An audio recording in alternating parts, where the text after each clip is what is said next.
जाको राखे कानून, मार सके ना कोई।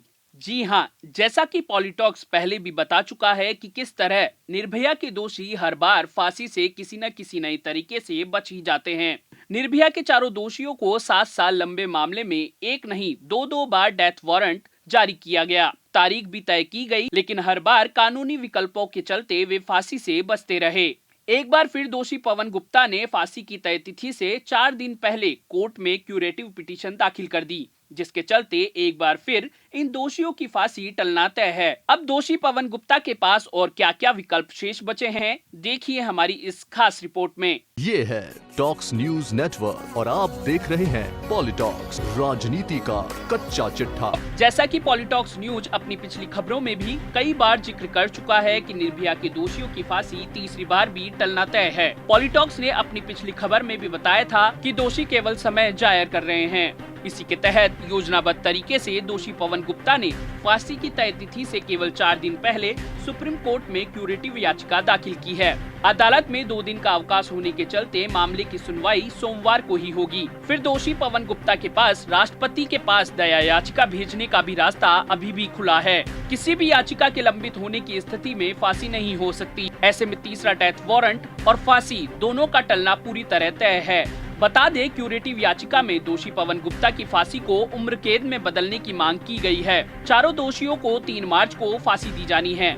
दोषियों को तीसरा डेथ वारंट 17 फरवरी को ही जारी कर दिया गया था, लेकिन पवन गुप्ता के वकील केवल मौत की तारीख करीब आने का इंतजार कर रहे थे। इसी के चलते 11 दिन बर्बाद किए गए और अब जाकर क्यूरेटिव याचिका दाखिल की गई है। पवन गुप्ता से पहले अन्य 3 दोषी भी क्यूरेटिव याचिका पहले ही दाखिल कर चुके हैं, लेकिन सभी की याचिका सुप्रीम कोर्ट ने खारिज कर दी है।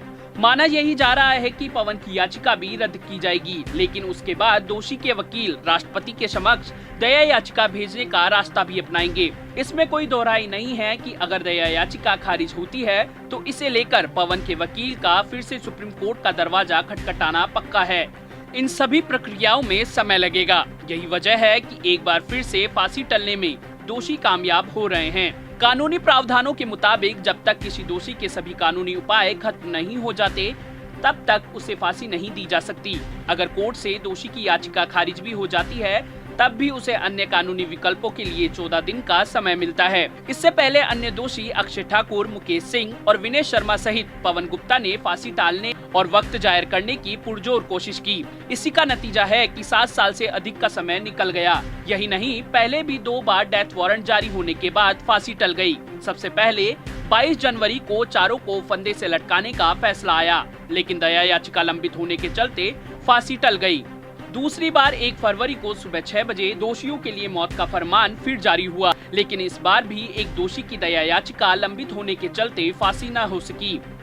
और इस बार पवन गुप्ता के वकील के न्यायिक प्रक्रिया का गलत फायदा उठाने के चलते फांसी नहीं हो सकेगी। केंद्रीय गृह मंत्रालय की ओर से सुप्रीम कोर्ट में याचिका दायर की गई और दोषियों को अलग अलग फांसी दिए जाने की इजाजत मांगी, जिसकी सुनवाई 5 मार्च तक टल गई है। सरकार की ओर से पहले दिल्ली हाई कोर्ट का रुख किया गया था, लेकिन अदालत ने इस याचिका को ठुकरा दिया था। दिल्ली हाई कोर्ट ने अपने बयान में साफ कहा था कि चारों को एक साथ ही सजा दी जा सकती है। गौरतलब है कि 16 दिसंबर 2012 की एक काली रात एक चलती हुई बस और सवार थे इंसान के वेश में 6 दरिंदे, एक युवती और उसका दोस्त। उस बस के अंदर हुआ हैवानियत का वो नंगा नाच जिससे देश कांप उठा और मानवता थरथरा उठी। सामूहिक दुष्कर्म के बाद युवती को कड़ी ठंड में चलती बस से फेंक दिया गया, जिसकी 29 दिसंबर 2012 को सिंगापुर के एक अस्पताल में मौत हो गई थी। दोषी पकड़े जा चुके हैं, लेकिन पिछले 7 सालों से निर्भया की मां सहित निर्भया के परिवार और पूरे देश को इंसाफ का इंतजार है। बता दें, 6 आरोपियों में से एक राम सिंह ने तिहाड़ जेल में कथित रूप से आत्महत्या कर ली थी, जबकि छठा आरोपी किशोर था, जिसे 3 साल सुधार गृह में रखने के बाद 2015 में रिहा दिया गया था। शेष 4 दोषी तिहाड़ जेल में कैद है।